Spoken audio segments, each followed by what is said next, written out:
Madame Fontaine, si vous voulez bien venir, qui va nous accueillir, enfin qui vient nous présenter également son nom, mais au nom du président de l'université, donc notre venue ici.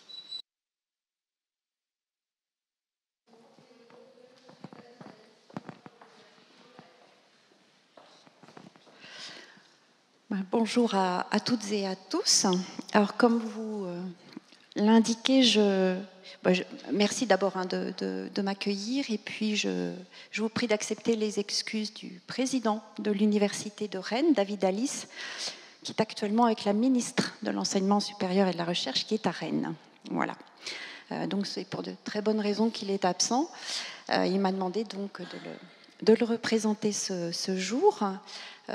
Félicitations pour ce beau colloque qui met à l'honneur les sciences chimiques et le patrimoine. Alors les sciences chimiques à Rennes, c'est quelque chose qui date, qui perdure. On a bien sûr un lien très fort avec la formation de nos étudiants, puisque les licences, des masters débutent. Il y a un IUT de chimie qui continue à former des étudiants, et maintenant l'ingénierie, notamment via l'école dans laquelle on se trouve aujourd'hui.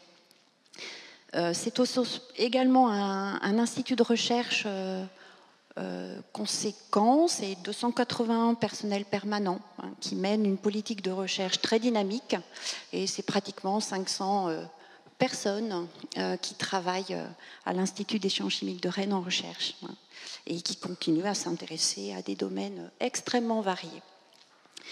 Alors ça, c'est le côté actuel. Et puis on a, là, et je me tourne vers Julie, la chance d'avoir une équipe collection que l'université soutient, dont Julie Priser fait partie, et qui a vraiment à cœur de préserver le patrimoine de l'université.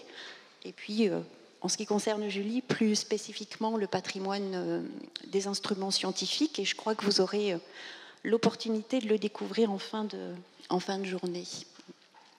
Alors ce patrimoine, il y a les instruments scientifiques, il y a d'autres collections dont je ne parlerai pas puisqu'elles sont moins concernées par le thème de votre colloque.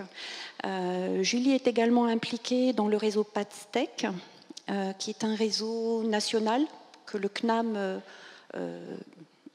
pilote, on peut dire ça à Nîmes, et au niveau de la région Bretagne, c'est l'université de Rennes donc, qui est en charge de l'animation. Encore une fois, Julie s'en occupe plus particulièrement.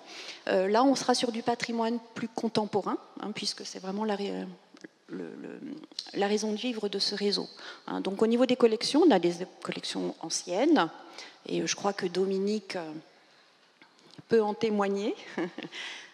Et puis, on s'intéresse aussi au patrimoine plus contemporain, là encore, avec une volonté de le documenter, de le préserver et de le conserver.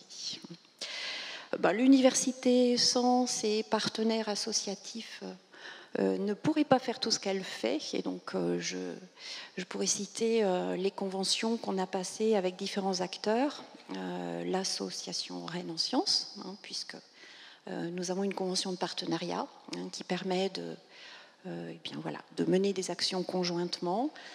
Convention aussi avec l'Espace des Sciences, qui est un acteur important de Rennes Métropole et qui nous permet là aussi de faire des choses.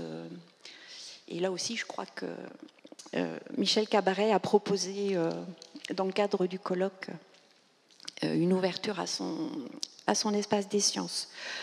Donc voilà, une chimie actuelle qui vit, qui évolue, qui est en prise directe avec le monde d'aujourd'hui, avec la société, et puis quand même cette volonté de conserver et de préserver l'histoire de cette discipline. Et c'est une biologiste qui vous parle.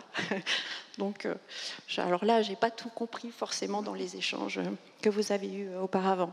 Donc, je vous souhaite une bonne journée, une belle journée, de belles visites de collection, et ravie encore de faire votre rencontre. Je vais rester un petit peu, donc je vais pouvoir discuter avec certains d'entre vous si vous le souhaitez. Bonne journée à vous. Merci.